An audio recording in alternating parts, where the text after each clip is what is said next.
Madres estériles. Pero Sara lo negó porque tuvo miedo, diciendo, no me reí. Génesis 18:15. Sara, la mujer de Abraham, el patriarca, fue estéril hasta los 90 años. Y solo entonces parió a Isaac. Rebeca, la mujer de Isaac, también lidiaba con su cuerpo yermo. Y un día, por intervención del santo, bendito sea, parió gemelos. Jacob fue de los dos el hijo que Rebeca más amaba, y de las dos mujeres que él tenía, Rachel, la que amaba más, era estéril. Aún así parió a José, y en el último gesto de su vida, a Benjamín. Y también era estéril la mujer de Manoa, elegida por el santo para ser madre de Sansón, y Ana, la compañera preferida del Caná, que sería la madre de Samuel. Y entre los seguidores del Mesías Nazareno, Ana, mujer de Joaquín, madre de la Virgen, de la que nacería Dios. Las Escrituras son pródigas en ejemplos de este tipo. Al tiempo señalado volveré a ti, según el tiempo de la vida. En el inicio del relato, el enviado habla con Abraham. Oculta tras las cortinas que denuncian su presencia, Sara sonríe incrédula. Esa incredulidad negada alumbrará la fe. El tiempo señalado es el de lo extraordinario, el prodigio del ser que permanece. El tiempo de la vida es el de lo inaudito, la forma de lo que somos, que pasa. Entre uno y otro, lo que media es la espera. Yo ya estuve aquí. Si lo único que merecería el perdón es lo que de ningún modo podríamos perdonar, no esperamos lo que nos falta, sino lo que sabemos que nunca llegará a nosotros. He ahí el don, dice el filósofo. Lo demás es proyecto, contraprestaciones, compensación. Antes de lo que permanece, nada es. Después de lo que pasa, nada ha sido. Multiplicándose hasta lo indecible en cada ritual de amor que vuelve a ellos, Abraham se acerca a Sara y con un gesto delicado aparta de su ansiedad los velos del temor y del recato. De esa disipación de lo infecundo nacerán los cuerpos, las almas, el libro. Buenas tardes, salud y amor. Ahí está, acá estamos. Celebrando el rito dionisíaco antes que nada, con Marcela Coria nada menos, y con Juanma González Piani ahí ocupándose de todo lo técnico para que esto salga. Y lo que les termino de leer es un texto de un libro que se llama Una Hecatombe de Todo Bien, que trabaja sobre textos del Antiguo Testamento fundamentalmente, y trabaja desde una mirada mítica, mitológica. Por eso le hemos dado este cariz, este título a nuestro encuentro de hoy, figuras femeninas en las mitologías hebrea y griega. Yo voy a trabajar con este libro, esta va a ser mi fuente, que es, no sé si se ve ahí, sí, ahí se ve, que es Graves y Patay, los mitos hebreos, y bueno, y si tengo que hablar de mitología griega, tengo a mi lado a Marcela, mi queridísima amiga Marcela Coria, que bueno, en esta ciudad, en este país, en este mundo, tendríamos que decir, hay que recurrir a ella si queremos saber de este tema. Déjame que lea un poquito de Graves para iniciar y ya te doy la palabra. Para enmarcar un poquito por dónde vamos a ir. Dice Graves, los mitos son relatos dramáticos que forman una carta constitucional sagrada por la que se autoriza la continuidad de instituciones, costumbres, creencias y ritos antiguos. Allí donde son comunes o se aprueban sus modificaciones. La palabra mito es griega. La mitología es un concepto griego y su estudio se basa en ejemplos griegos. ¿Qué le parece a usted esto? ¿Qué tal? Buenas tardes. Muchísimas gracias a todos por estar. Y bueno, y podemos empezar, digamos, hablando fundamentalmente de qué entendemos por mitología, ¿no? Porque a veces hay como muchas definiciones diferentes y, bueno, la mitología es un conjunto de relatos que intentan explicar los fenómenos del mundo, ¿no? Que a mí siempre me gusta decir esto, la mitología y la filosofía tienen el mismo origen, ¿no? Surgen del asombro del hombre ante los fenómenos que lo rodean, ante la vida y la muerte, los ciclos de la vida.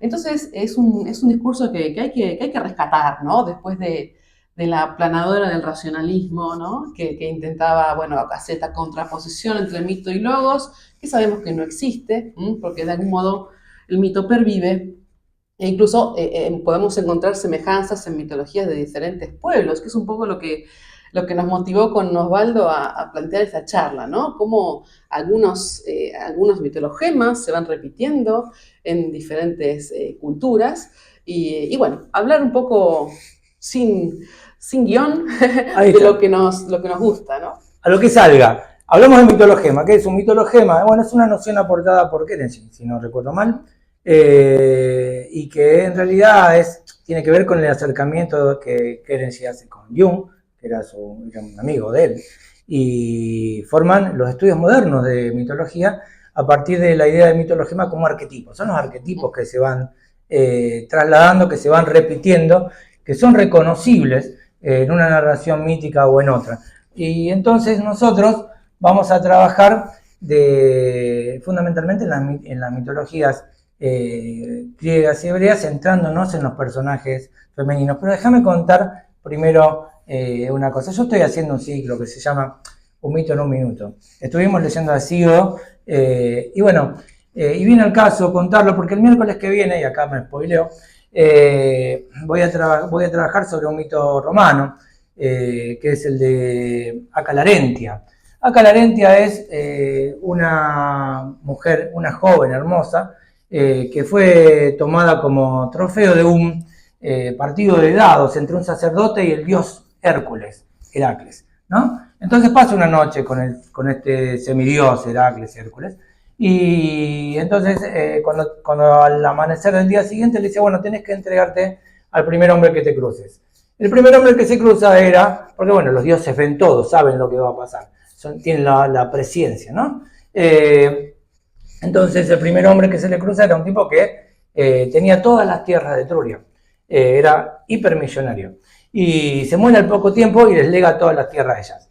Entonces ella, cuando muere ya anciana, lega todo eso recibido al pueblo romano. ¿Y aquí viene esto? Esto viene a lo siguiente, a que los romanos justificaban así su apropiación del territorio de Etruria. Es decir, que no hay relato histórico, y mucho menos un relato histórico nacional, a mi criterio, que no se enraíce en la mitología, ¿no? Sí, sin duda. Ahí es donde hay que buscar los orígenes, ¿no?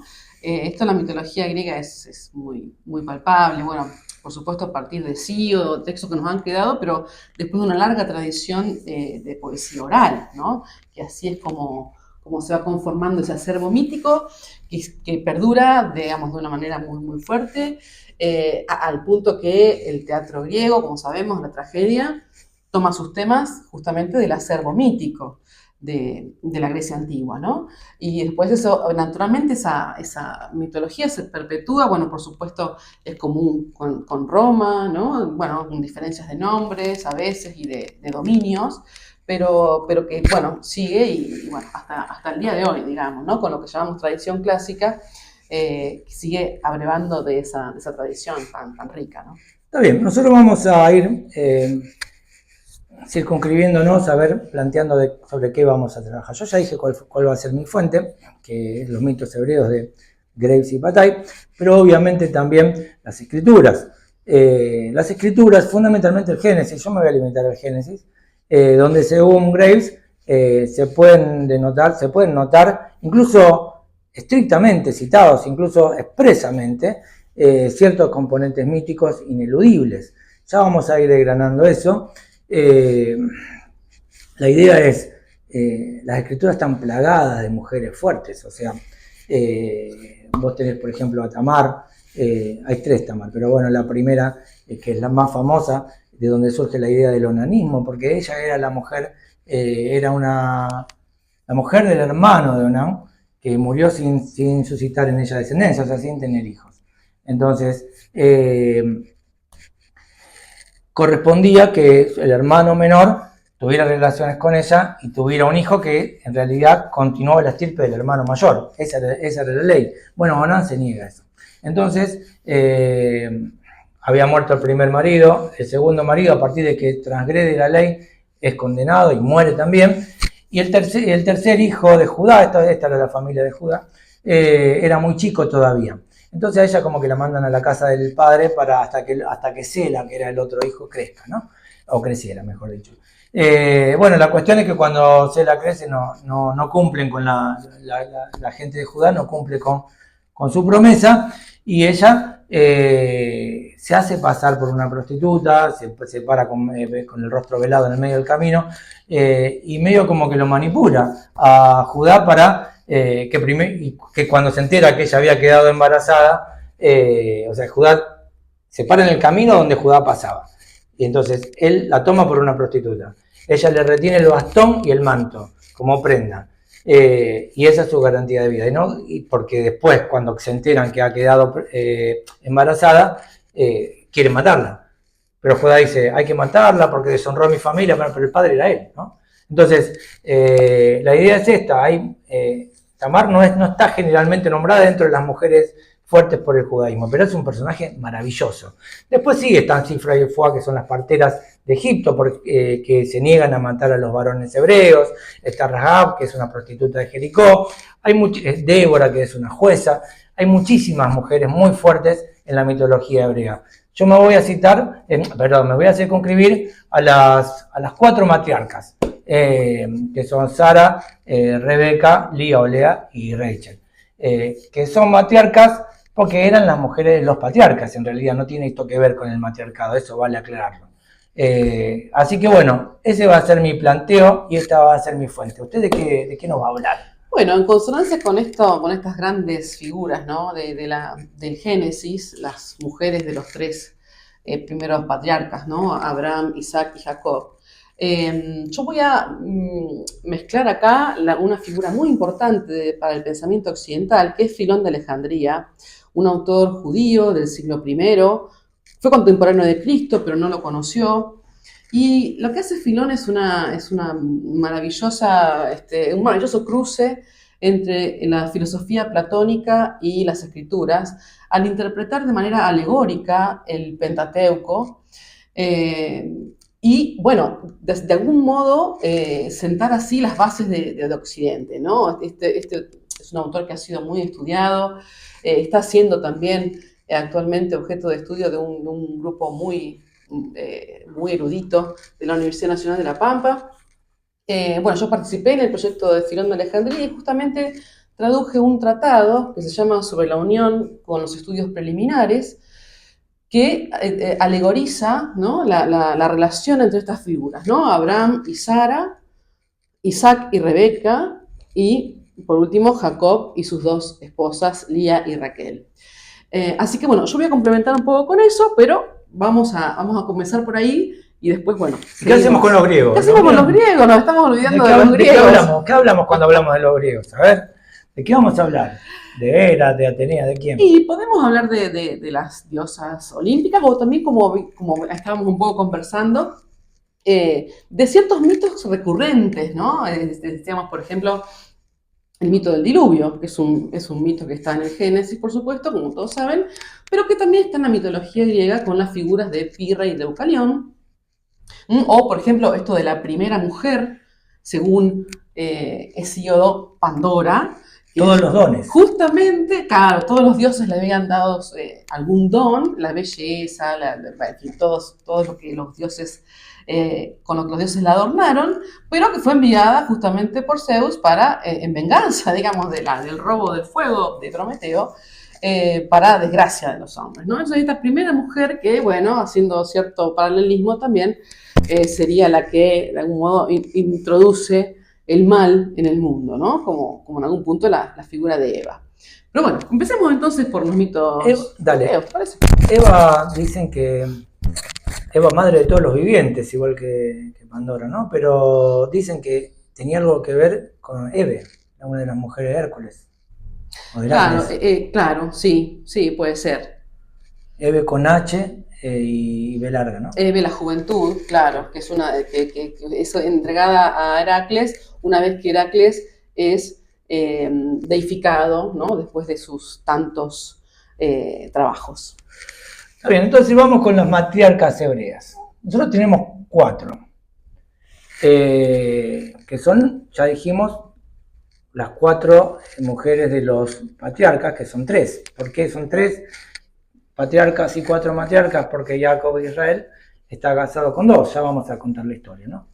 Y acá tenemos como 4 arquetipos de la mujer definida en relación al hombre, ¿no? Porque siempre se toma al hombre como eje de la narración. Esto hay que decirlo también, ¿no? Son re machirulos, son re machirulos. Pero bueno, nosotros tenemos, por ejemplo, a la primera, Sarai se llamaba. Después cuando queda embarazada de Isaac, pasa a llamarse Sara, que también funciona como la madre de los pueblos, no de todos los vivientes, pero sí de los pueblos. Tenemos, y ella y Sara, o Sarai, viene a ser más o menos como la socia del marido. O sea, ella acompaña a Abraham en todo. Está siempre con Abraham y en algunos momentos se impone a la voluntad de Abraham. O sea, hay determinados momentos, ellos ya eran muy grandes, ¿no? Cuando empiezan, están en la ciudad de Ur, que es Caldea. Entonces salen de ahí a los 75 años y ahí empieza realmente la cuestión. Es una cosa muy interesante para leerlo como literatura, porque es increíble que cuando ella queda embarazada tiene 90 años, ¿sí? Tiene 91 cuando nace Isaac, 100 años tiene su marido en ese momento. Y sin embargo, embarazada con 91 años, van a Gerar a otro país, a otro territorio, y repiten una historia que ya habían hecho antes en Egipto, porque Abraham le dice, no digas que sos mi mujer, decís que sos mi hermana, porque vos sos tan linda, pero tan linda, que estos tipos me van a querer eliminar a mí para quedarse con vos. Entonces, en realidad no estaba mintiendo, porque era la hermana. Pero, bueno, también era la mujer, estaba mintiendo, estaba diciendo media verdad, digamos, ¿no? Bueno, pero Sara es eso, es la socia del marido, la acompaña en todos lados y en algún momento, ya vamos a contar con más detenimiento la historia, bueno, la primera vez que ellos hacen ese jueguito de ir hacia un país, van a Egipto, cuando están yendo hacia la tierra prometida, paran en Egipto, y en Egipto pasa esto, él le dice, mira, no le digas a los egipcios que sos mi mujer, decir que son mi hermana, porque estos tipos me van a querer sacar del medio a mí, etc. Bueno, y Faraón se enamora de ella. Entonces, Faraón se enamora de ella, bueno, se la llevan a Faraón, pasan una noche junto a Sarai en ese momento todavía, y no pasa nada en la noche esa, porque Jehová, el Dios supremo de este sistema de creencias, no podía permitir que pasara nada, ¿no? Pero bueno, la cuestión es que cuando se entera de que le habían mentido, que no le habían dicho toda la verdad, los echa de Egipto, pero se van con oro, con plata, y con una sierva de Faraón, que era Agar, que es un personaje importantísimo en esta historia. Importantísimo. Agar es una sierva egipcia. ¿Qué pasa? Pasa a ser la esclava de Sarai. Entonces, en algún momento, cuando ya las oraciones no daban resultado y Sarai no quedaba embarazada, y la mujer se legitimaba ante el marido quedando embarazada en ese momento, ¿no? O sea, o suscitándole descendencia. Estamos hablando de los inicios de las naciones, ¿no? Entonces, ella le dice, bueno, entra, o sea, tener relación con Agar y tener un hijo con ella. De ahí nace Ismael. Y ella al decirlo después se arrepiente, le echa la culpa a Abraham de que había embarazado a su sierva y a ella no, lo echa, le pide que la eche al desierto, en principio mientras está embarazada ella se va, después vuelve, el ángel del Señor la hace volver, pero hay una cosa que quiero plantear interesante, que es la segunda vez que la echa, que es la definitiva, cuando en la fiesta del destete, en el banquete, por la fiesta del destete de Isaac 2 años, tenía 15 años ya tenía Ismael, lo echa al desierto, y Abraham no quería, no estaba seguro en lo que Sarai en ese momento ya Sara le estaba diciendo. Entonces se aparece el ángel del Señor y le dice, todo lo que te diga Sara, todo lo tenés que hacer. Está bueno eso, ¿no? Digo, no dudes nunca de lo que ella te diga. si ella te dice algo, es la voluntad del Señor. Entonces, bueno, ahí es como echa a su primer hijo y a Agar la echan al desierto, ¿no? Y la interpretación alegórica que hace Filón de Alejandría de esta relación, digamos, entre Abraham, Sara y la esclava egipcia Agar. En Filón, Egipto siempre simboliza el cuerpo, ¿no? El cuerpo, lo mortal, lo perecedero. En cambio, Sara representa la virtud. Entonces, primero, el aprendiz, que es Abraham, es el que aprende la virtud, digamos, el que mediante el aprendizaje logra llegar a la virtud. Primero lo que tiene que hacer es hacer el ciclo de educación, digamos, las materias, las disciplinas de la educación primaria, digamos, ¿no? Esta unión con Agar representa la unión con los estudios preliminares, justamente, que tiene que hacer el aprendiz, Abraham, para luego llegar, sí, después de haber fecundado y logrado un fruto imperfecto que es Ismael, puede así llegar a la virtud y lograr el fruto perfecto que es justamente Isaac, porque Isaac va a representar después el individuo que tiene la virtud por ciencia infusa, no como Abraham que debe aprenderla para llegar a la virtud, o sea, a Sara, sino que la tiene por ciencia infusa, ¿no? Qué loco eso, ¿no? Que, o sea, el primer hijo, digamos, es un aprendizaje, el segundo es el que vale. Claro, o sea, es el fruto imperfecto. ¿Vos sos la mayor o la menor? Y yo soy gemela, ¿viste? Yo soy el mayor, o sea, yo soy el aprendizaje. En definitiva, bueno, sigamos con la historia de Sara. Génesis 17, se anuncia el pacto, ahí se sustituyen los nombres. Sarai pasa a llamarse Sara, o sea, se le quita la I del final. Y Abraham, que se escribía así, como suena Abraham, todo junto, se le agrega una H en el medio y una A después del H. Abraham pasa a ser, ¿no? Se anuncia el pacto en Génesis 17 y hay uno de los instantes más importantes de esta figura que estamos analizando, que es el instante de la risa. Porque se ríen los dos, en definitiva. ¿Cómo va a tener un hijo nosotros? Yo tengo 99 años, ella tiene 90. Bueno, para el Señor nada es imposible, pero la risa de Abraham es una risa de goce, de alegría, de aceptación. Qué bárbaro que para el Señor nada es imposible y nosotros, ancianos como somos, podemos tener descendencia. Sin embargo, la risa de Sara es una risa de incredulidad. Dice, viejos como somos, nosotros vamos a tener descendencia. Después, cuando los ángeles del Señor dicen, mira, no te rías porque para el Señor nada es imposible, ella niega, no, dice, me reí por miedo. Sí. Están las dos, los dos se ríen, pero se ríen expresando cuestiones totalmente opuestas, disímiles. Así es. Así es. Y la risa no deja de ser un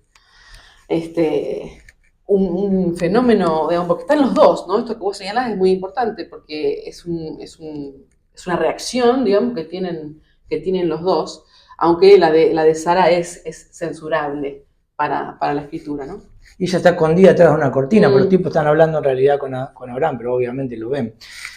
Bueno, y otro de los temas, ya hablamos del episodio de la risa, de sus problemas permanentes con Agar, y otra de las cuestiones fundamentales en la figura de Sara es lo que se llama la atadura, lo que mal se llama el sacrificio de Isaac, ¿no? Que en realidad es la atadura. Es decir, cuando el Señor, centro de la devoción de Abraham, se le presenta en sueños y le dice, bueno, tenés que sacrificar en holocausto a tu hijo, él no pregunta.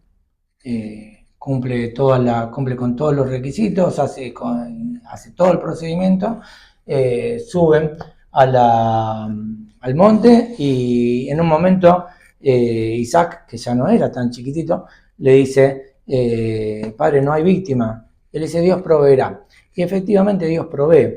Cuando levantan la pira, lo para él contra el poste, lo ata contra el poste y cuando le va a clavar el cuchillo aparece en ese preciso instante un carnero que tenía que ser la víctima y que iba a ser sacrificado, ¿no? Digo, esta idea de los dioses de probar la devoción de los creyentes. Sí, aparte... Porque le dice bueno, ya me demostraste que tu devoción es incondicional, no hace falta que lo mates, ¿no? Impresionantemente también analizado por Kierkegaard en Temor y Temblor, ¿no? Que es un texto que tampoco habría que perder de vista hablando del sacrificio de Isaac, ¿no? Esto está en Génesis 22. ¿Qué dice tu fuente de esto? Filón. Bueno, Filón se detiene a hablar también, además, digamos, porque digo, vamos a centrarnos en las figuras femeninas, también habla de Rebeca, ¿no? La esposa Vamos con Rebeca. De Isaac, o sea, Isaac tiene una única esposa, acá hay una diferencia con quien va a ser su hijo después, Jacob, y para Filón, Rebeca significa la perseverancia, la persona que se mantiene en sus principios, la constancia, eso significa Rebeca para Filón. Es la única compañera del hombre que adquiere la virtud por ciencia infusa y no por aprendizaje como Abraham. De hecho, Isaac tampoco tiene esclavas, como sí tuvieron Abraham y tendrá después Jacob, ¿no? Entonces, en esta tríada, ¿no? De Abraham, Isaac y Jacob, los tres representan, junto con sus mujeres y concubinas, en el caso de Abraham y Jacob, las tres maneras de acceder a la virtud. Ya dijimos, Abraham por el aprendizaje, Isaac por ciencia infusa y Jacob por la ejercitación, la práctica. El ejercitarse en la virtud. Y por eso tiene estas dos esposas, que podemos hablar de ellas también, de Lía y Raquel, como, bueno, Filón acá hace una interpretación, digamos, del nombre Lía a partir de una falsa etimología del adjetivo leia en griego, la toma como el camino llano, el camino sencillo, sin rispideces, ¿no? Y en cambio a Raquel la interpreta como la que accede a la visión de las cosas invisibles e inteligibles, ¿no?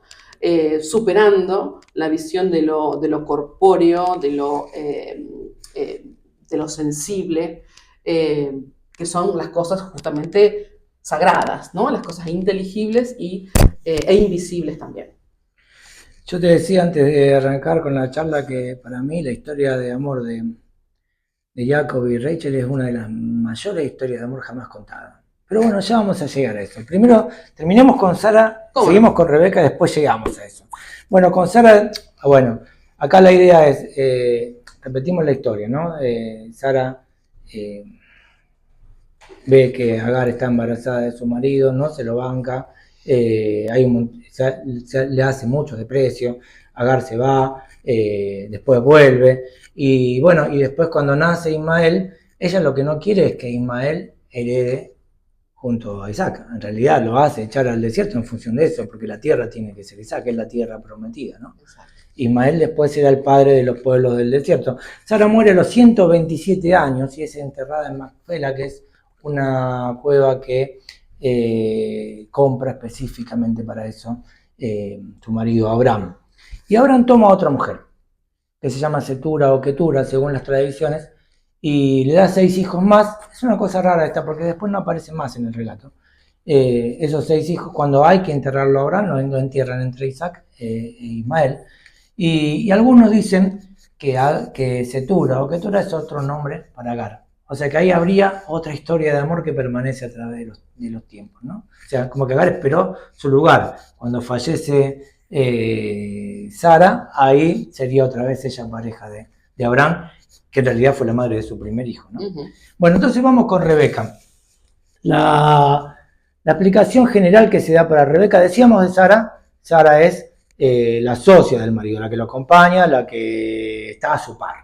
Rebeca está más adelante quizás, ¿no? La aplicación que generalmente se da, que Rebeca es la clarividente, la que guía y manipula a su marido. Repasemos un poquito la historia. Esto está en Génesis 24.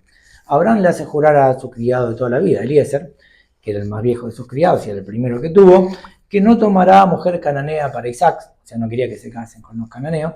Isaac a todo esto ya tiene 40 años, se podía buscar la mujer él solo, pero no, se la buscaba el padre, y lo manda a buscar una a su tierra. Si la que encontrás no quiere venir, quedás liberado de tu juramento, pero no llevarás a mi hijo allá. Esto plantea una cuestión de una dicotomía, ¿no? La matrilinealidad por un lado y la patrilocalización. Está bueno explicar esto, ¿no? La matrilinealidad significa que la pertenencia al colectivo se da a través de la línea materna. Así es. La patrilocalización, que es otra cosa, significa que la nueva pareja, la nueva familia va a vivir a la familia, a la casa o a la tierra del padre, no de la madre, de la familia del padre, no de la madre. Que esto lo dice por ahí Graves y Patay, dicen que entre los griegos el primero que hace esto es Odiseo, que se la lleva a Penélope a Ítaca. Y después la quiere devolver, después cuando Odiseo no está, qué sé yo, Telémaco la quiere devolver a Esparta, ¿no? Claro, se la lleva como premio por haber aconsejado, ¿no? Esta es una historia poco conocida, pero ¿por qué Odiseo se casa con Penélope? Bueno, fue un don que se le hizo a Odiseo cuando Odiseo aconseja, ¿no? Siempre el gran previsor, el astuto, el sagaz Odiseo, aconsejó a Tíndaro, ¿no? Que es o Tindario, bueno, el padre humano, digamos, de Helena, que ante todos los pretendientes que había para su hija, para que no se suscitara una guerra entre ellos, que todos los demás juraran fidelidad al que Helena eligiera. Y Helena elige, por supuesto, a Menelao, y por ese juramento que hace Odiseo a los pretendientes de Helena, es que después tienen que ir todos a la guerra de Troya, porque estaban obligados por ese juramento de defender al marido que Helena eligiera. Y como premio se le otorga a Penélope. Helena va a elegir a Menelao, ¿no? Es raro eso. Sí, esas elecciones es son una tanto figura raras. tan... Y después, y además lo enganchan a Aquiles, que pobrecito no tenía nada que ver, porque era mucho más chico. Era mucho más en la chico. época del juramento, ¿no? Pero después está el mito de que Helena y Aquiles viven perfectamente felices en la isla de los bienaventurados. Así que bueno. Ahí está. Entonces, a mí me gusta más Aquiles con Medea. Pero bueno, no importa, eso lo discutiremos en otro momento. Vamos con Rebeca. Entonces Eliezer va a la tierra natal de Abraham a buscar una compañera para Isaac. Y se para junto a un pozo de agua. Entonces aparece Rebeca, que es la hermosa hija del hermano de Abraham, que le da de beber tanto a él como a sus camellos. Entonces es la elegida, ya está. Lo atendió sin que él le pidiera nada y además le dio agua para los camellos. Esto está en Génesis 24, 22. Eliezer le da un pendiente, 2 brazaletes de oro. Y en Génesis 24 también, pero del 29 al 51, Labán, que es el hermano de ella, y Betuel, que es el padre, bueno, acceden a que ella sea la mujer que Eliezer está buscando. Eliezer entonces agrega vasos de plata, vestidos, vasos de oro, cosas preciosas, y ellos le dicen, no, bueno, está bien, pero quédate 10 días, vamos preparando todo y ella después se va. Y entonces le dice, no me puedo quedar, me tengo que ir inmediatamente. Entonces ella accede a irse inmediatamente. Vos fíjate, ¿no? Que ella no sabía ni con quién, ni para qué. Bueno, sí, para qué sí, pero no sabía ni con quién, ni a dónde la llevaban. Y va con Eliezer hacia la tierra prometida, donde ya estaba Abraham y donde estaba Isaac. Cuando llega, lo ve a Isaac que camina hacia ellos. Entonces ella se baja del camello, se cubre con el velo y entrando a la tienda lo consuela de la muerte de su madre. Entonces se consuela el tipo esa misma noche. Rebeca era estéril, ¿sí? Esto está en Génesis 25. Y pare, tras 20 años de oración, concibió a un par de gemelos que se peleaban dentro suyo. ¿Viste? Es complicado esto, ¿no? Desde la más tierna infancia, digamos, pero antes incluso. Claro. Así es, Jacob y Esaú. Esaú era un rubio, velludo, hombre de campo, y Jacob, que nace tomado del calcañar de su hermano, es el varón quieto, el varón de tiendas. Dos gentes hay en tu seno y 2 pueblos que serán divididos desde tus entrañas, dice.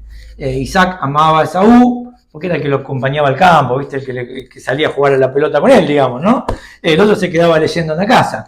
Y Rebeca amaba a Jacob, que en Génesis 25, entre 29 y 34, le compra a su hermano la primogenitura por un guiso de lentejas, y eso ya es la primera gran estafa. Pero entre los griegos también hay gemelos que se pelean en el vientre materno, ¿o no? ¿no? Ah, Eso vamos a investigarlo. vamos a investigar. Vamos a investigarlo, creo que sí. Te tendría que haber preguntado antes, ¿no? A ver, las historias de los gemelos en general son de relaciones armoniosas. El primero que se me ocurre es Castor y Pollux, ¿no? Que eran uno solo. Bueno, al final, claro, el tema es que, bueno, uno era mortal y el otro era inmortal. Finalmente, digamos, al pedir la inmortalidad, el mortal era Castor, ¿m? Pero Pollux pide la inmortalidad para su hermano y finalmente la logra. Y bueno, ellos están después son caracterizados en la constelación de Géminis, ¿no? Los gemelos.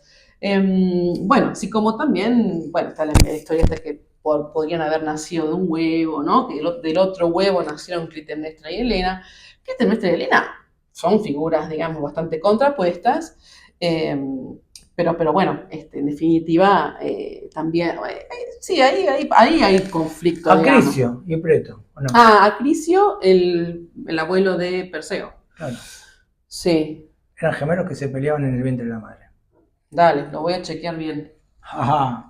Sí. Vamos a ver qué dice. Vamos a ver qué dice Grimagio, para eso está acá la autoridad. Dale, léelo.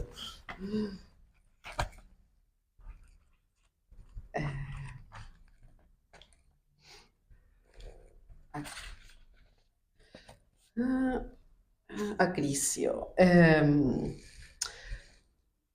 Abante, rey de Argos, hijo de Linceo y de Hipernestra, había tenido 2 hijos gemelos, Preto y Acrisio. Los niños en quienes revivía el odio antiguo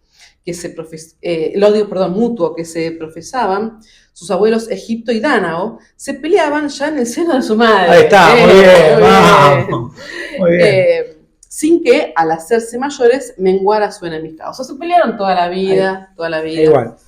Bueno, esto es más o menos así entre Esaú y Jacob, pero después terminan amigos, ahí te lo spoileo, terminan todos juntos y abrazados.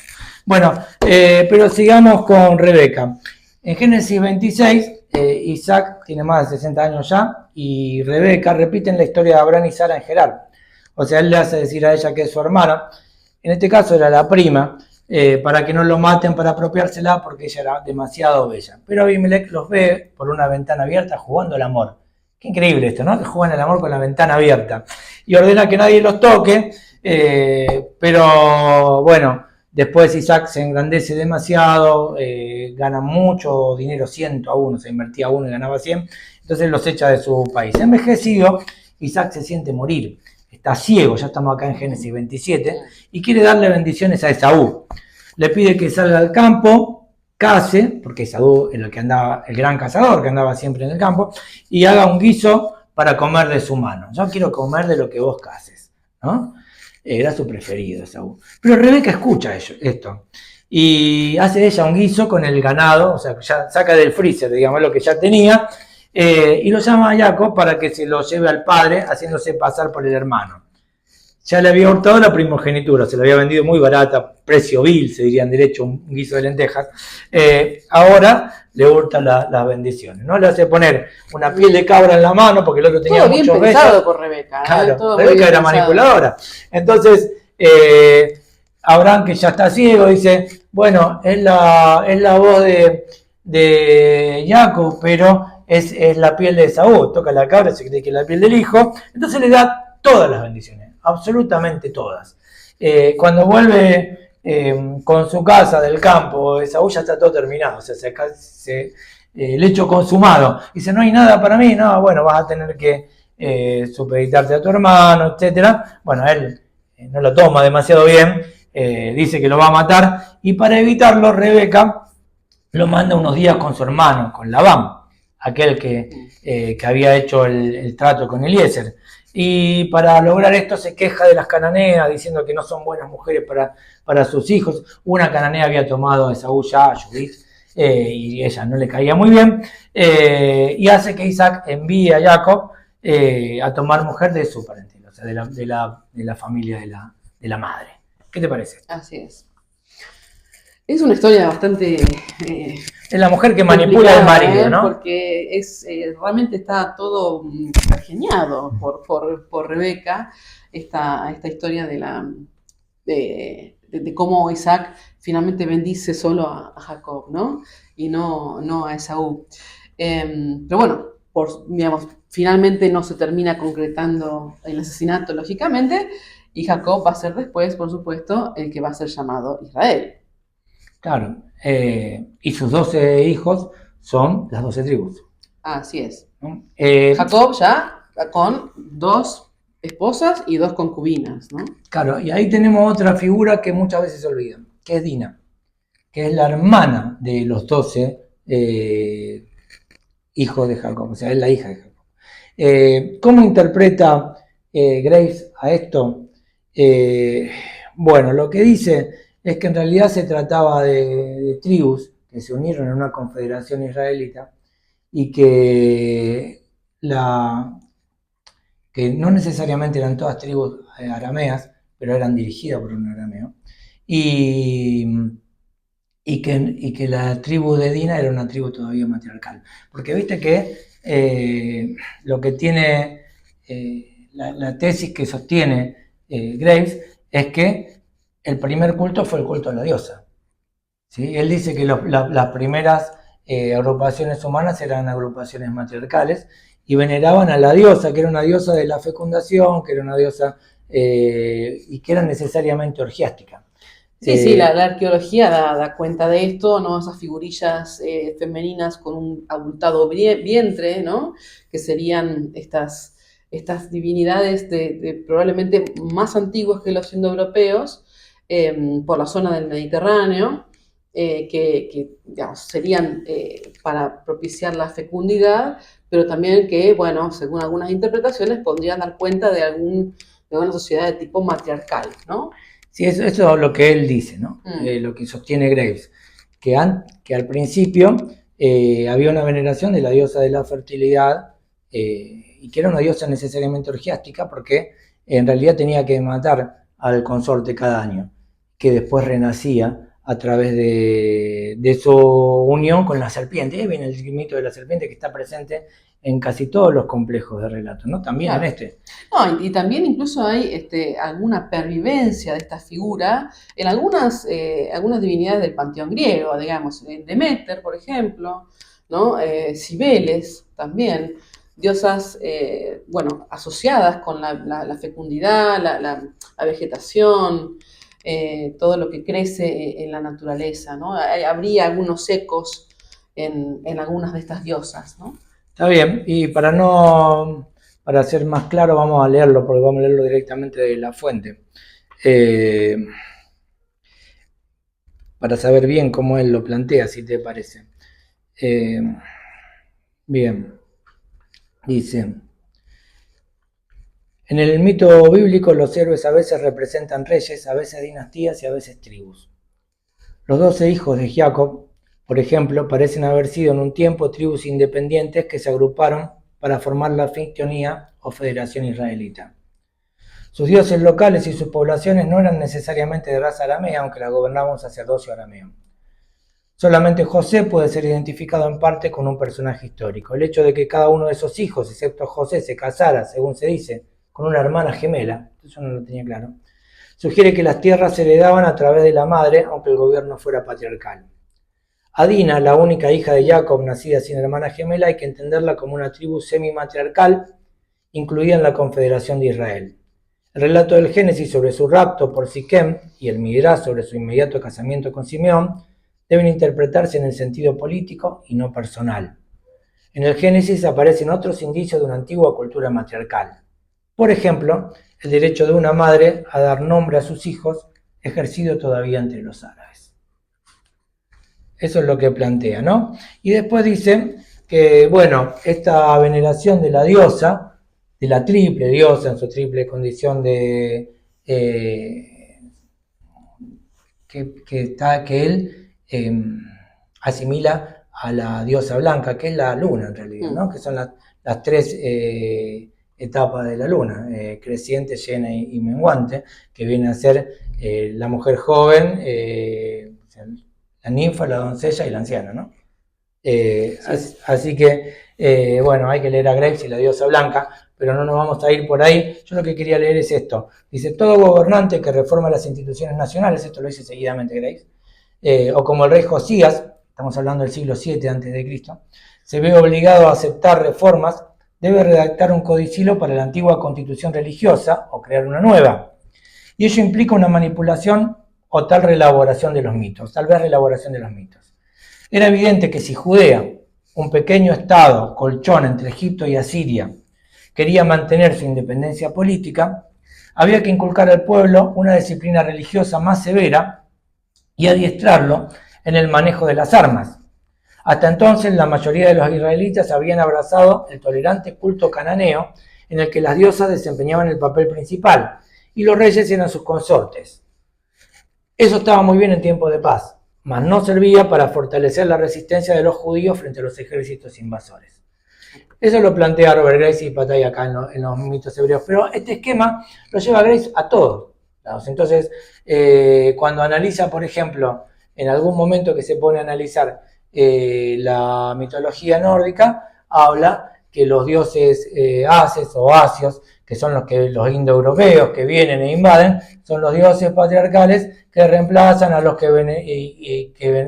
son los pueblos que veneran dioses patriarcales que reemplazan a los pueblos que veneraban a la diosa de la fertilidad, que eran esencialmente agrícolas y no guerreros, que en la mitología nórdica se llaman vanes. Y el mismo planteo hace también en Grecia, ¿no? Cuando llegan los invasores indoarios a Grecia, él dice, muchos de ahí se van, algunos se van a través de Dinamarca, país de Danao, Dinamarca, se van a Irlanda, y otros se van hacia Palestina, y ahí es cuando se mezclan los relatos míticos griegos y hebreos. ¿Qué te parece este planteo? Todo es posible, porque aparte estamos hablando de tiempos muy antiguos en los que los relatos se transmitían de manera oral, ¿no? Y es muy probable que haya habido estos contactos, bueno, por supuesto en la zona del Mediterráneo, e incluso, bueno, ya más al norte, bueno, pero es bastante plausible esa hipótesis, ¿no? Está bien, entonces nos queda hablar de Lea o Lía. Ya hemos hablado de Rebeca, ¿no? Uh-huh. Sí. Nos queda hablar de Lea o Lía, que es la primera mujer de Jacob.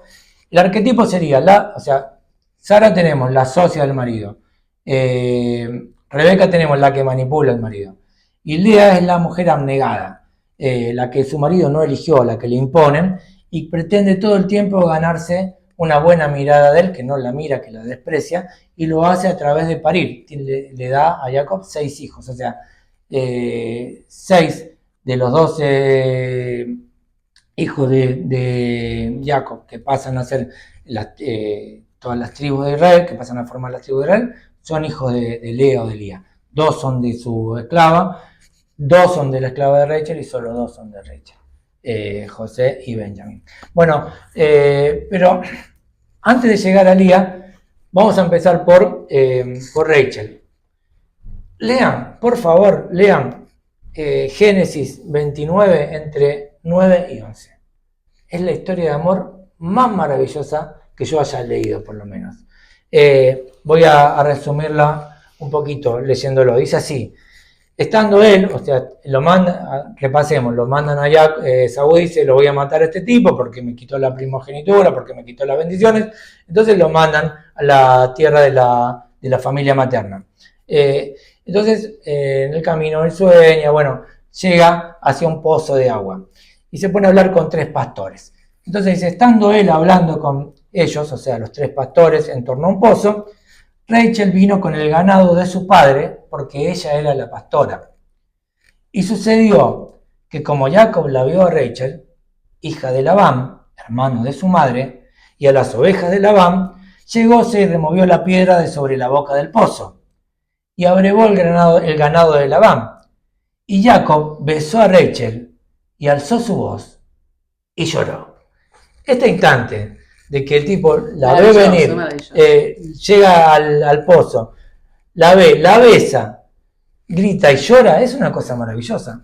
Dicen los que interpretan esta cuestión que él en ese beso llegó a un grado tal de comunión que pudo ver todo lo que pasaría después. Uno muchas veces se da cuenta, ¿no? ¿Viste esto que la gente dice, hay química, no hay química? Cuando vos conoces a alguien te das cuenta que puede llegar a pasar. Bueno, él lo vio. Entonces él estaba tremendamente enamorado desde haberla vista de Rachel, que era una mujer hermosa, además, hermosísima. Pero ¿qué pasaba? Era la hija menor de Labán, era su prima más chica, no era la mayor. La mayor era Lea. Entonces le dice, va con el tío y le dice, bueno, mira, te voy a trabajar 7 años para que vos me dejes después cohabitar con tu hija Rachel. Bueno, está bien, le dice el otro. Durante esos 7 años le hace crecer enormemente la hacienda y cuando llega a Génesis 29-21 le exige que le dé a Rachel porque ya se había cumplido el plazo que él había pagado con su trabajo por anticipado, ¿no? Pero en Génesis 23, ¿qué hace Labán? Después de haber hecho un banquete, se organiza un banquete, hay muchas, esto es otro punto de contacto importante entre los griegos y los hebreos, muchas cosas se resuelven borrachos. Muchas cosas pasan, uno hace cosas cuando no puede dar cuenta de sí que después se arrepiente, pero no tiene regreso muchas veces. Y bueno, por algo es tan honrada la figura de Dioniso, ¿no? O sea... Y nosotros lo honramos. Nosotros también, por supuesto. Pero no hasta tal extremo. Yo no me acuerdo, pero Heródoto cuenta esto. Me parece que era no sé si era de los persas, a lo mejor vos me podés corregir, o alguien me puede corregir. Pero Heródoto dice que había un pueblo que hacía los negocios más importantes los hacía borracho.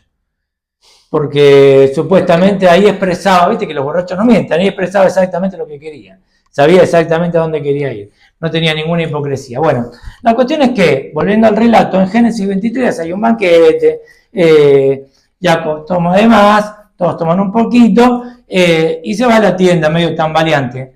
Hasta en esa circunstancia, Labán, que se había mantenido tomando agua, o por lo menos no tomando tanto, la toma a Lea, que era su hija más grande, y se la mete en la tienda, o sea, en la carpa. Entonces, bueno, ahí tienen relaciones, y recién al otro día él se da cuenta de que no era Rachel, sino que era Lea, o Lía. Entonces protesta, pero yo no es esto lo que te pedí, o sea, yo pedí algo y me llegó otra cosa. Suele pasar esas cosas también, ¿no?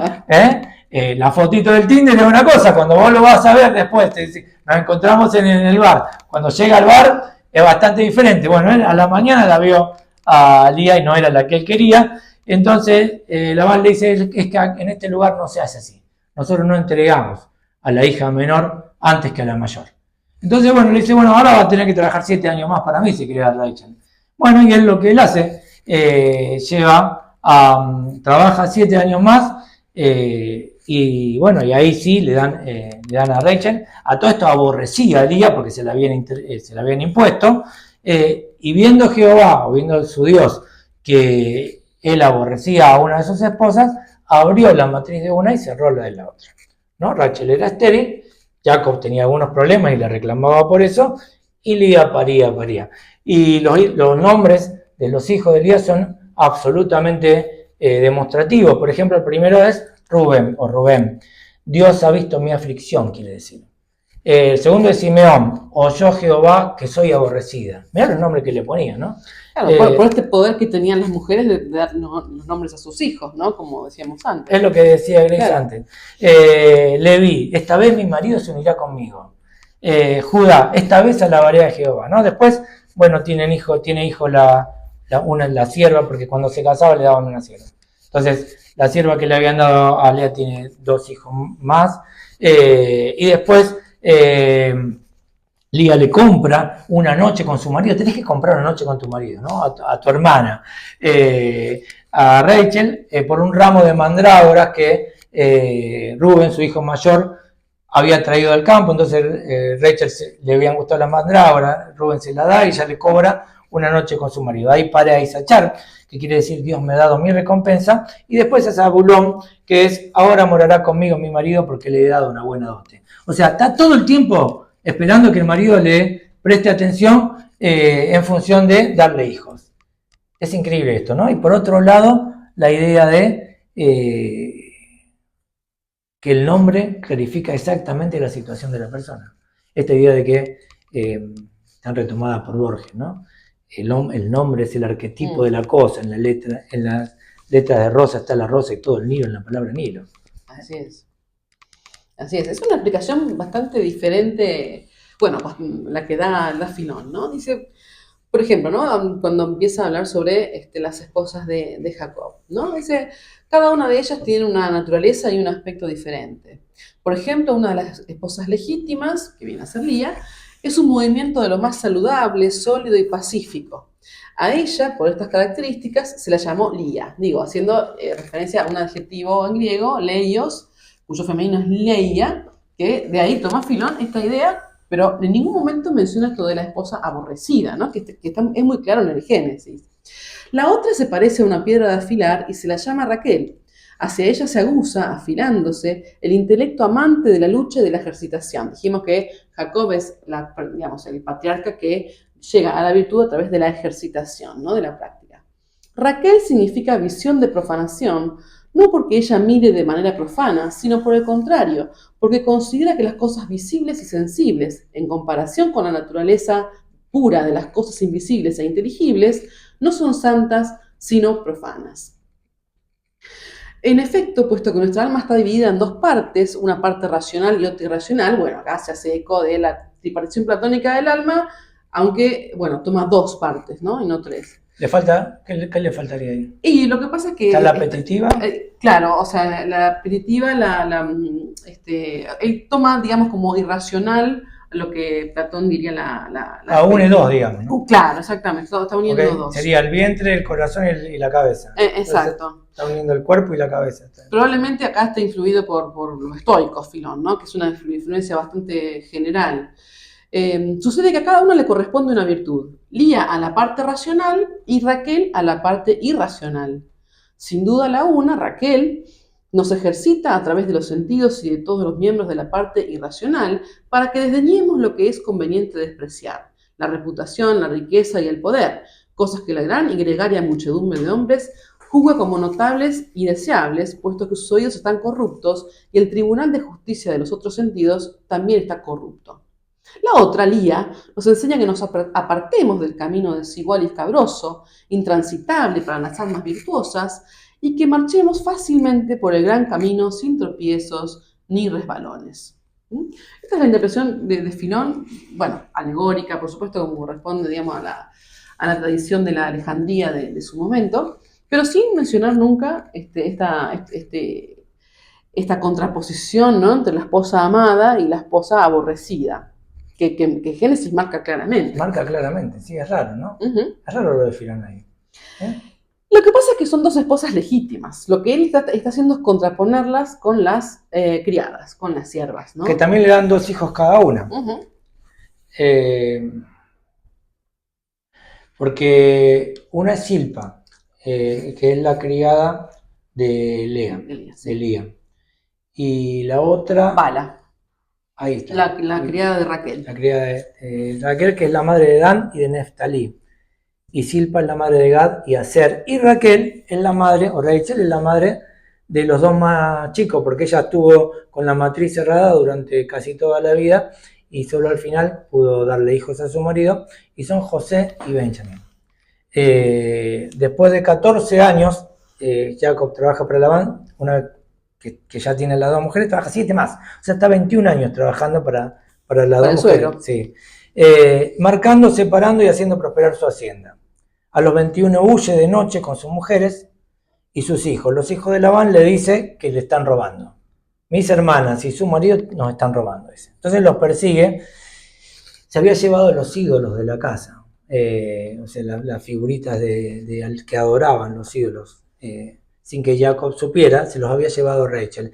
Entonces, era pilla Rachel, porque cuando la van a perseguir le dicen, ¿ustedes se llevaron? No llevamos nada. A ver, levántate, le dice, pero lo tenía abajo en la montura, le dice, no me puedo levantar porque estoy con las costumbres de las mujeres y no puedo hacerlo delante suyo, padre. Entonces lo dejan ir.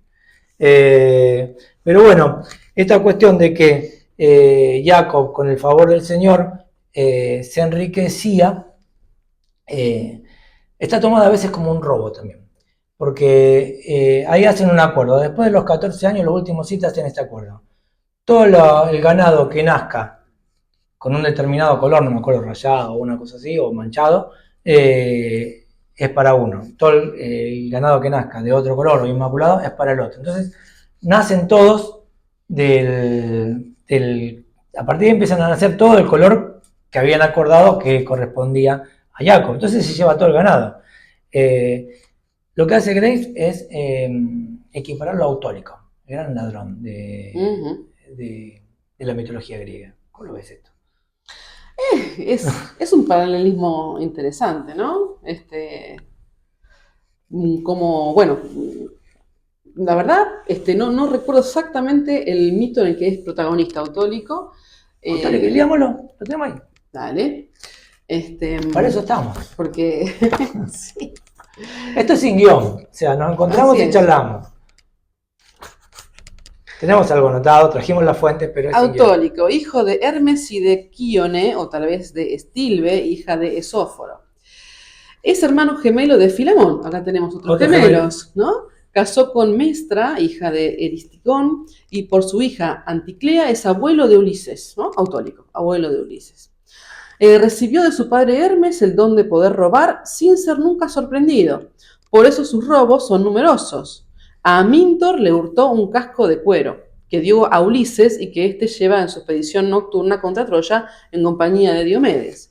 Luego le robó a Eurito los rebaños en Eubea y lo mismo intentó hacer, aunque sin éxito, con los animales de Sísifo.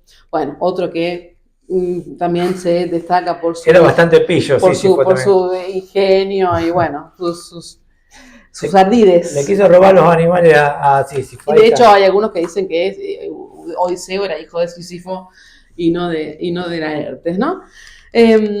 Para conseguir que sus robos no puedan ser descubiertos, tiene una gran habilidad en disimular las reses, por ejemplo, tiñendo la piel de los bueyes. Ahí está, por eso lo asimila. Por eso, claro, ahí está el paralelismo, ¿no? Según ciertos autores, incluso tiene el don de transformarse. Ahí está. Sí, yo había leído que lo que hace Graves es equiparar a este manejo que hace Jacob con el ganado de Labán con lo autólico. Y también otra equiparación que hace es la atadura de Isaac, ¿te acuerdas que hablábamos de Isaac? Con el mito de Frixo y Ele, que también iban a ser sacrificados por su padre cuando llega el carnero, llega Heracles también, pero llega el carnero con el vellocino de oro y que lo salva. Les permite y huir volando. Aparece el carnero. Con la diferencia, dice, que ese relato, que se repite en uno y otro, porque es casi el mismo relato, en la mitología hebrea es fundante de la fe. O sea, en la mitología griega el mito de Frixo y Ele quizás es uno más. Acá es un mito fundante. Sí, es cierto. Bueno, si bien él es la que da el nombre al Helesponto, ¿no? Cuando van en la huida con en el carnero dorado, él le cae y le da el nombre al Helesponto. Después, bueno, ahí tenemos, por supuesto, la saga de los argonautas, y Jasón y Medea, y el mito del vellocino de oro. Pero sí, es cierto que no es un mito fundante. Claro, la cuestión es que él plantea que los relatos son más o menos identificables en uno y otro. La diferencia es que no hay una interpretación religiosa entre los griegos, no hay una interpretación moral, y él donde ve la diferencia fundamental es que, dice, los griegos no eran aristocráticos. Entonces, muchas veces un mito estaba pensado para favorecer a los sacerdotes de cierto culto que iban a tener acceso al país de los bienaventurados, que vos dijiste. O sea, solamente los grandes héroes iban al país de los bienaventurados. Después no había una vida después de la muerte que tuviera relación con lo que vos hicieras acá. O sea, todos iban al mismo lugar, salvo algunas excepciones. O los que eran demasiado una porquería, que iban allá al Tártaro, porque hicieron algo sí, los grandes castigados, ¿no? Sí. Pensemos en Tántalo, el mismo Sísifo, ¿no? Las Danaides. Bueno, todo eso quizás son irrecuperables, son los irrecuperables, y unos pocos que iban al país de los bienaventurados, los campos elíseos y demás. Pero todo el resto iba a todo al mismo lugar. Así es. Entonces, lo vemos en los relatos de las catábasis, ¿no? O sea, como cuando Odiseo, ¿no? Entonces no había necesidad de relacionar los relatos al comportamiento en la tierra, porque después al final ibas a ir al mismo lugar. Cambio acá, es como que la interpretación moral de los relatos está relacionada directamente con esa creencia en una vida posterior que tiene que ver con los méritos o los desméritos que hayas hecho en esta. Esa es la gran diferencia que Graves ve entre un complejo mítico y el otro. Sí, hay que entender también que, bueno, por supuesto, cuando vemos relatos de la mitología griega, vemos lo que uno podría parecer, ¿no?, contradictorio. Bueno, según alguno, Odiseo, dije, es hijo de Sísifo, según otro, hijo de Laertes. En realidad no estamos hablando de contradicciones en sí, porque la mitología griega no conforma una religión, no conforma una religión de libro, ¿no?, que es lo que sí es el Antiguo Testamento en este caso. Entonces, lo que según una tradición es de una forma, según otra tradición es de otra, y de ninguna manera los griegos consideraban que esto era contradictorio, ¿no? Porque no hay una palabra revelada, no hay una palabra sagrada. En definitiva, los mitos tienen el mismo estatuto en un punto, que es formar parte de ese acervo cultural común, pero que bueno, que también se fue conformando en diferentes lugares, en diferentes épocas, pero nunca con la idea de una escritura revelada, ¿no? Claro que además acá se hizo, según Finkelstein también, que es un libro muy recomendable, se llama La Biblia desenterrada, de Finkelstein, que lo que sostienen ahí es, y es lo que hablamos en una cita antes de Graves, en el siglo VII a.C. aproximadamente hubo necesidad para sobrevivir como nación de instaurar un monoteísmo fuerte, guerrero, que esté mucho más capacitado para defenderse de los invasores egipcios o asirios que iban a ser mucho más potentes que ellos, o sea que sin fisuras, y ahí se genera lo que plantea Finkelstein, la teoría de Finkelstein es que en ese momento, siglo VII a.C., en Jerusalén, que además hay que diferenciar a Israel de Judá. Judá es un territorio árido, pequeño, Jerusalén era una ciudad muy pequeña en ese momento, y por el otro lado Israel, que eran los reinos del norte, y además Judá es montañoso, de difícil acceso, y ¿para qué ibas a acceder? O sea, no había nada ahí. En cambio Israel era un territorio fértil, y muy apetecible para las potencias del momento, que lo conquistaron mucho antes que a Judá. Entonces, para defenderse de la conquista, lo que se hizo fue, bueno, depurar todos estos relatos, unirlos, generar una escritura sagrada y tratar de darle una unidad, cosa que los griegos no necesitaron nunca. No, de hecho tenían conciencia de una unidad lingüística, étnica, pero nunca, digamos, les pasó por la cabeza la idea de una unidad política, ¿no? Sí tenían unidad lingüística, esto es notable, porque incluso en la época de la Grecia arcaica, donde tenemos el griego dividido en dialectos, los griegos siempre tuvieron la conciencia de que, bueno, pertenecían a una misma estirpe, pero no la idea de una unidad política, ¿no? Bueno, y entonces ahora sí, vamos. ¿Qué relato griego vamos a trabajar? Bueno, yo lo que quisiera proponer es si alguien de los participantes quiere hacer alguna pregunta, algún comentario, si te parece. Dale, que estamos hablando demasiado. Hay también algún comentario en el chat, lo voy a leer. Eva o Pandora, ¿con qué versión, relato, figura femenina nos quedamos o con ambas? Fiesta de mujeres míticas. Bueno, claro, justamente hacíamos al comienzo esta vinculación, ¿no? La primera mujer. La tentativa de sacrificar a Isaac, hoy diríamos tentativa de asesinato ritual, es el motivo de arranque de un famoso libro, Temor y Temblor, de Søren Kierkegaard. Claro, exactamente. Los aportes de Franquito Caruso, nuestro amigo, que está ahí prendido el chat. Muy bien. María Teresa dice muchas gracias, es un momento enriquecedora. Bueno, muchas gracias María Teresa y muchas gracias a todos por estar.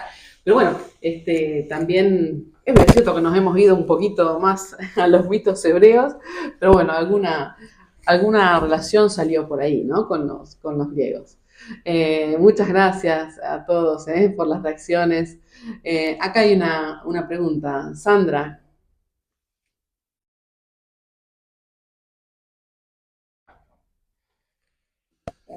No te escuchamos, Sandra. No sé si... Capaz que tenemos bajo el volumen. A ver. Tenemos sin volumen. A ver, ahí. A ver, Sandrita, de nuevo, porque no escuchamos nada. Ahí, ahora sí. No, que toqué mal ¿Se escucha? Sí, ahora sí. Apreté mal un uno de los íconos más personas. Estoy escuchándolo atentamente y muy interesante todo. Bueno, Bueno, gracias, está bien. Sandra, gracias. Bueno, dale, contemos un mito griego para ir cerrando. Dale. Y bueno, hablemos de Medea entonces. Dale, Bueno, dale, ya que los dos lo que somos tan quieran. fanáticos Somos de Medea. fanáticos. Soy fanático. Yo soy su fan. Y además le tengo un odio a Jasón, ¿eh? Vos sos testigo que... Vos siempre dijiste que era mucha mujer para él. Sí. No. Con Bueno. Aquiles no me meto en los campos del liceo. Bueno, otra cosa. maravilloso. Pero bueno, ya que hablamos de figuras femeninas, podemos cerrar con la señora Medea, hija del rey Eetes, de la Cólquide. Medea es la mujer sin límites que hace absolutamente cualquier cosa por vos. ¿Te bancás vivir cotidianamente con eso? Y acá déjame ver, antes que lo contes vos, déjame ver una frase, citar una frase o recordar una frase que plantea Robert Graves en La diosa blanca, librazo que hay que leer. Dice, bueno, la diosa blanca es la diosa de la luna, la que le cantan los poetas, etcétera, pero no es una diosa de la cotidianidad. O sea, en algún momento el poeta tiene que elegir su fidelidad a la diosa o su fidelidad a la poesía, porque la diosa no va a andar pasando pisos, ni yendo al supermercado. Bueno, Medea tampoco. No, Medea ciertamente no. No, era demasiado.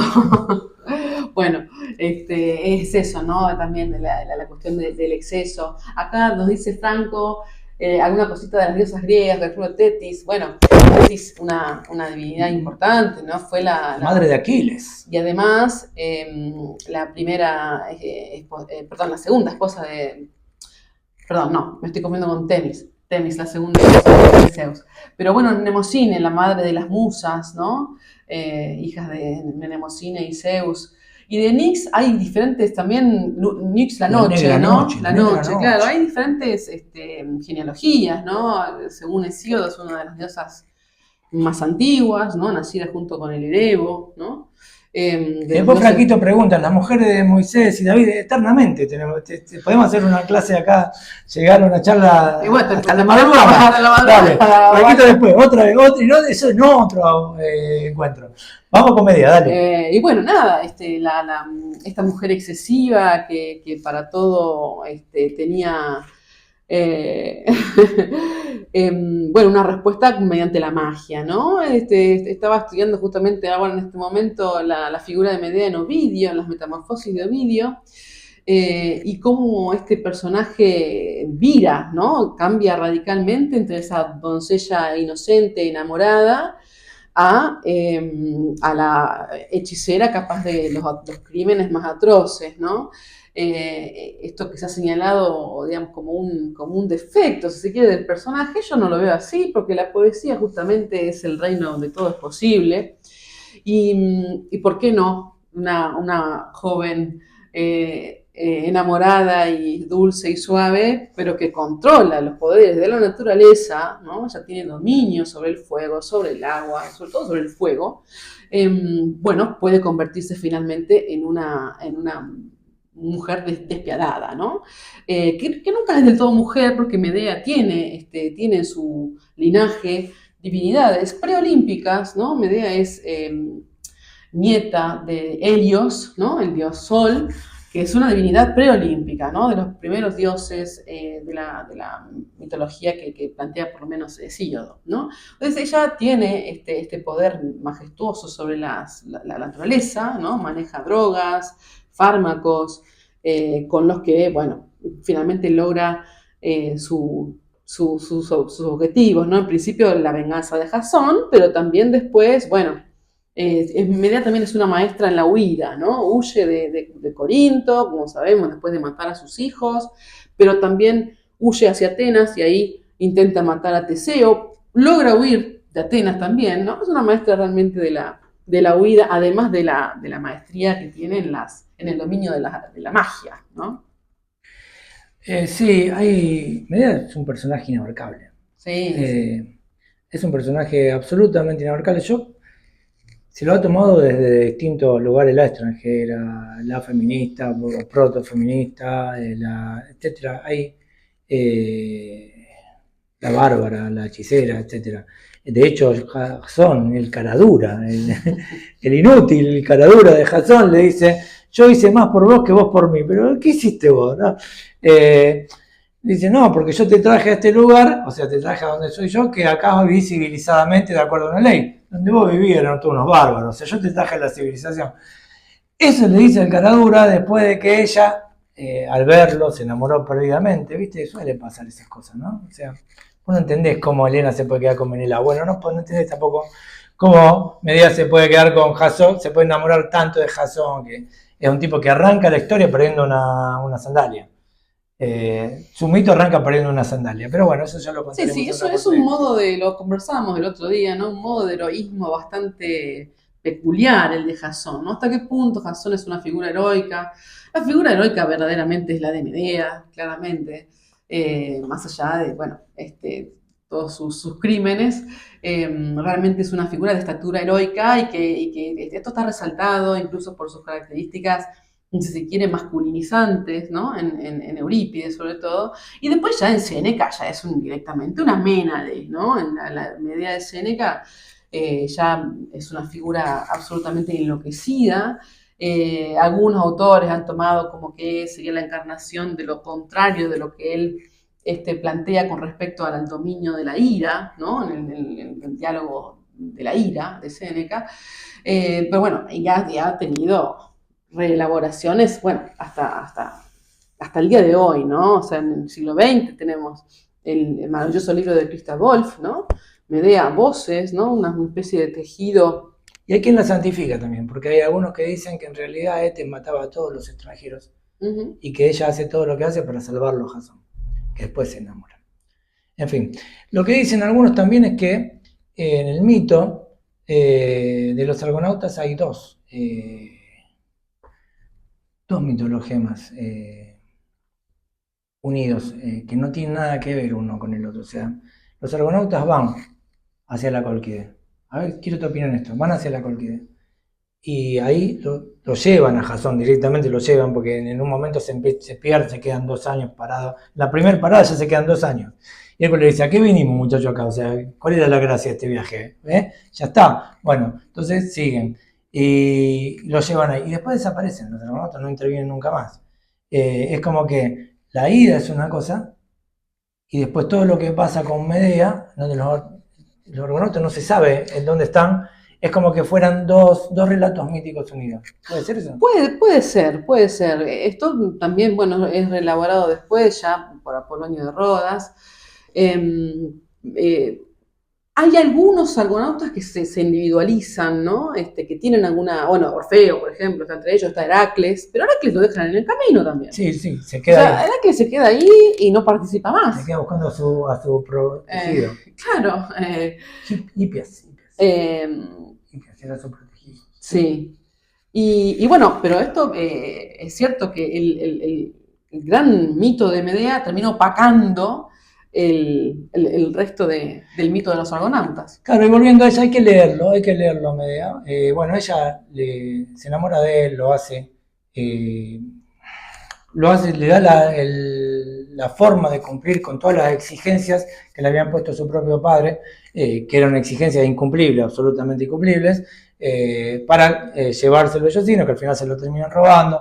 Bueno, en el camino los barcos del padre lo perseguían, entonces ella se lleva al hermanito, lo corta en pedazos, el hermanito lo tira, entonces la quieren devolver en un momento, entonces en fin, apuran una historia de amor ahí para que no pudieran devolverla, hasta Circe, su tía, se espanta de lo que estaba haciendo la sobrina, se tiene que espantar Circe, Bueno, después hace Circe es otra maga bastante brava, hace que las hijas de Pelias, que era el tío de Jasón, que había usurpado el trono de Son, que le correspondía a Son, que era su padre,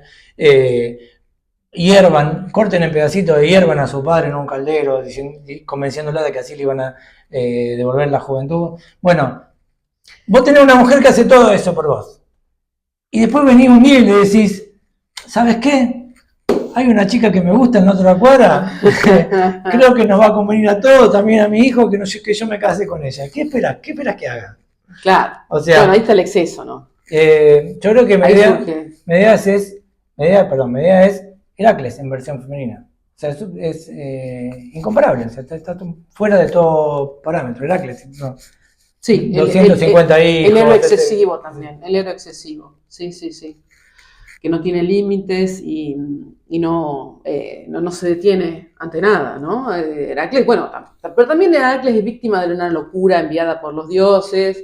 Ahí en esa locura mata a sus hijos y a su mujer, cosa que a Medea no le pasa, porque Medea es perfectamente, digamos, está perfectamente en sus cabales cuando mata a sus hijos. Pero bueno, también, sí, son figuras de lo excesivo, de lo desbordante, ¿no? De lo desmesurado. Acá Franco nos dice, bueno, muchas gracias, Nilda. Grace parece plantear, a ver, ya vamos a tener que hablar de David y Moisés otro día, porque si no, Sí, Franco sí. no nos va a dejar No. irnos. Grace parece Hacemos que plantea, otra charla, ¿qué les parece? Otra charla hacemos en algún momento. hacemos. Que hay una suerte de dialéctica o lucha o disputa entre las mitologías lunar y solar, matriarcal y patriarcal. Primero la diosa blanca y las diosas lunares tenían predominio hasta la llegada de los dioses y el imperio occidental solar. Según ustedes, ¿pasa lo mismo respecto a las mujeres mortales en las mitologías griega y hebrea? Se sostiene esta lectura y cómo se articula y despliega, en este caso, de las mujeres de la mitología hebrea y entre las semíticas y canánicas y asirias. Y Franquito compartió con nosotros el curso de introducción a la mitología. Para que me haga un poco de propaganda. Muy bien. Y ahí hablamos de eso, la mitología lunar, la mitología solar. Y lo que dice Graves exactamente, ¿qué es eso? Y lo hemos ejemplificado acá con la idea de, bueno, con la lectura de un párrafo de Graves, que dice, bueno, en algún momento la mitología solar identificada con el león, la mitología lunar está identificada con el toro. Y es una mitología de la diosa orgiástica, de la fecundación y la fertilidad. La mitología solar, identificada con el león, es la mitología de los pueblos invasores. Y lo que está planteando Grace acá, Franquito, es que cuando el rey Josías arma todo, o sea, cuando en la corte del rey Josías, siglo VII aproximadamente antes de Cristo, se arma todo el relato, se trata de unificar el relato, en donde por ejemplo, y acá viene a cuento esto, para que veamos las relaciones que hay, se borra una línea fundamental. Yo no sé si ustedes se acuerdan de los hijos de Noé, que son Cam, Sef y Jafet. Bueno, Cam o Canaán ve la desnudez de su padre, ¿sí? Entonces, por eso, por ver la desnudez, los otros lo tapan. Entonces, por ver la desnudez de su padre, termina condenado a ser el siervo de los otros, a ser su juzgado. Así, ¿no es demasiado esto? Claro, en realidad lo que dice Grace ahí es que se sacó una línea. La línea es la castración. Y entonces estamos hablando del mismo mito de Crono, que castra al padre para que después puedan nacer los... Claro, sí, la historia de Cronos y Urano, ¿no? Claro. Dios el mito de la castración. Entonces, siempre hay relaciones, siempre hay entrecruzamientos, siempre hay intersecciones y envíos concurrentes. Y quizás el mito más antiguo de todos y presente en todas las mitologías es el del diluvio. Con eso podemos terminar. El diluvio, que yo me acabo de enterar hace poquito, porque bueno, sabía que en el Cantar de Gilgamesh es la primera formulación de la que tenemos conciencia, puede haber alguna anterior, ¿no? La que tenemos conocimiento. Pero lo que me acabo de enterar es que es exactamente el mismo, igual, cambiando los nombres que el relato bíblico de Noé. Sí. Entonces, igual, el cuervo, la paloma, todo lo mismo. No lo mismo que pasa en los griegos, que la historia de Deucalión y de Pirra tiene otras connotaciones. De hecho, entre los griegos no era un arrepentimiento de Dios que lo había creado y quería borrarlo de la tierra. Simplemente hacían mucho ruido, molestaban mucho. Dice, bueno, basta, son muy pesados los humanos, están de fiesta todo el día y yo no aguanto más, dijo la tierra. Entonces, bueno, ahí vino el diluvio. Sí, y de hecho tuvieron varios hijos, ¿no? Deucalión y Pirra, que son los únicos sobrevivientes del diluvio, pero justamente lo que ellos piden es tener compañeros, o sea, piden que haya más seres humanos y no ellos dos nada más, ¿no? Que por supuesto, bueno, ellos no eran humanos, ¿no? Porque Deucalión es hijo de Prometeo, o sea que tienen un antepasado divino. Pero sí, aparte incluso es distinta la duración, son 9 días nada más lo que dura el diluvio, y no está esta idea del rescate de parejas de animales, ¿no? Esto, por lo menos hasta donde yo sé, no figura en el mito de Deucalión y Pirra. Así que bueno, Bueno, Estuvo bien, ya está. Vamos a continuar. Hay que dejar con ganas al público. Si tienen ganas, después nos escriben. Lo hemos grabado. Acá está Juanma González Piani grabando absolutamente todo lo que ocurre en este recinto. Acá estamos en Anábasis. En Anábasis, lindo lugar. Hermoso. Para grupos de estudio, charlas, streaming, etcétera, clases. Así que, bueno, los esperamos en la próxima. Gracias a todos por la atención y por el tiempo. Muchísimas gracias. Chau, chau.